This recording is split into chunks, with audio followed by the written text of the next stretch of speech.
ಪ್ರೀತಿಯ ಎಲ್ಲ ವೀಕ್ಷಕರಿಗೆ ನಮಸ್ಕಾರ. ಭಾರತ ದೇಶವು ಕೃಷಿ ಪ್ರಧಾನವಾದಂತಹ ರಾಷ್ಟ್ರವಾಗಿದ್ದು ಇಲ್ಲಿ ಜೈ ಜವಾನ್ ಜೈ ಕಿಸಾನ್ ಎಂಬ ವೇದ ವಾಕ್ಯದೊಂದಿಗೆ ಭಾರತದಂತಹ ಅತಿ ದೊಡ್ಡವಾದ ದೇಶದಲ್ಲಿ ಅನೇಕರಿಗೆ ಉದ್ಯೋಗವನ್ನು ಕೊಡಿಸಿದಂತಹ ಕ್ಷೇತ್ರವೇ ಕೃಷಿ ಕ್ಷೇತ್ರ. ಅಂಥದ್ರಲ್ಲಿ ಕರ್ನಾಟಕ ರಾಜ್ಯದ ಬೆಳಗಾವಿ ಜಿಲ್ಲೆಯ ಚಿಕ್ಕೋಡಿ ತಾಲೂಕಿನ ಸಿರಗಾಂವ್ ಗ್ರಾಮದ ರೈತನೋರ್ವ ಯಾವ ರೀತಿಯಾಗಿ ಎಲೆಯನ್ನ ಬೆಳೆಸುತ್ತಾರೆ, ಹಾಗೆ ಎಲೆಯನ್ನ ಯಾವ ರೀತಿಯಾಗಿ ಕಟಾವು ಮಾಡಲಾಗ್ತದೆ ಎಂಬುದನ್ನ ತೋರಿಸ್ತೀವಿ ನೋಡಿ.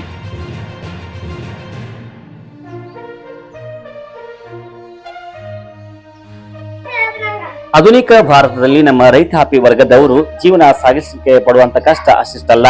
ಭಾರತದಂತಹ ದೇಶದಲ್ಲಿ ದುಬಾರಿಯಾದ ರಸಗೊಬ್ಬರಗಳ ಬೆಲೆ, ಸುರಕ್ಷಿತವಲ್ಲದ ಮಾರುಕಟ್ಟೆ ವ್ಯವಸ್ಥೆ, ಕೀಟನಾಶಕಗಳ ತೊಂದರೆ, ಪ್ರಕೃತಿ ವಿಕೋಪಗಳ ನಡುವೆ ರೈತ ತನ್ನ ಬಾಳನ್ನ ಗಟ್ಟಿಗೊಳಿಸಬೇಕಾಗಿದೆ.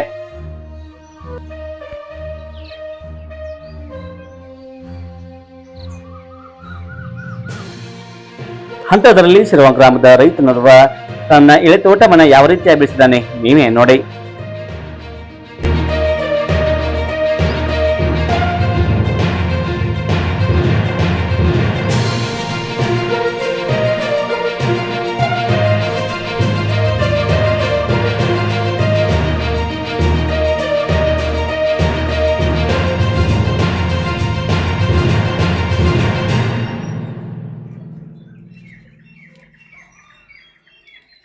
ಇಂಥ ಮತ್ತಷ್ಟು ವಿಡಿಯೋಗಾಗಿ ನಮ್ಮ ಚಾನಲ್ಗೆ ಸಬ್ಸ್ಕ್ರೈಬ್ ಮಾಡಿ. ಎಲ್ಲರಿಗೂ ಮತ್ತೊಮ್ಮೆ ಮಗದೊಮ್ಮೆ ವಂದನೆಗಳು.